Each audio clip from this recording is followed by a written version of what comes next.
IPL ചരിത്രത്തിൽ ഏറ്റവും അധികം POTM player of the match കിട്ടിയത് ആർക്കാണെന്നറിയാമോ? എ.ബി.ഡി.യെ വെല്ലാൻ ആളില്ലടോ.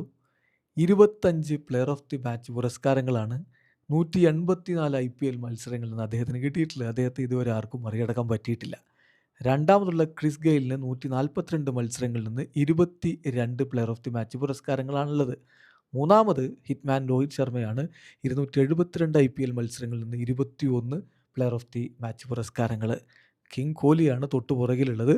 അദ്ദേഹം 267 മത്സരങ്ങളിൽ നിന്ന് 19 പ്ലെയർ ഓഫ് ദി മാച്ച് പുരസ്കാരങ്ങൾ നേടിയിട്ടുള്ള ഉണ്ടെങ്കിൽ തൊട്ടു പുറകിൽ ഡേവിഡ് വാർണറും MSDയുമാണ് 18 വീതം പ്ലെയർ ഓഫ് ദി മാച്ച് പുരസ്കാരങ്ങൾ. പിന്നെ സുനിൽ നാരായണന് 17 പ്ലെയർ ഓഫ് ദി മാച്ച് പുരസ്കാരങ്ങൾ. Andre Russell, Shane Watson, Yusuf Pathan, Ravindra Jadeja എന്നിവർക്കൊക്കെ 16 വീതം പ്ലെയർ ഓഫ് ദി മാച്ച് പുരസ്കാരങ്ങളുണ്ടെങ്കിൽ KL രാഹുലിന് 15 പ്ലെയർ ഓഫ് ദി മാച്ച് പുരസ്കാരങ്ങളുണ്ട്.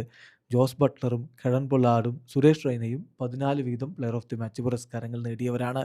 ഇതാണ് ഏറ്റവും അധികം പ്ലെയർ ഓഫ് ദി മാച്ചസ് നേടിയിട്ടുള്ളതിൻ്റെ കണക്ക്. മോസ്റ്റ് POTM അവാർഡ്സിൻ്റെ റെക്കോർഡ് ഇത്തവണ ABDയിൽ നിന്ന് രോഹിത് ശർമ്മയോ വിരാട് കോഹ്ലിയോ ഒക്കെ മാറ്റിമറിച്ച് സ്വന്തം പേരിലേക്ക് എഴുതുമോ, തിരുത്തി കുറിക്കുമോ റെക്കോർഡ്? കാത്തിരിക്കാം.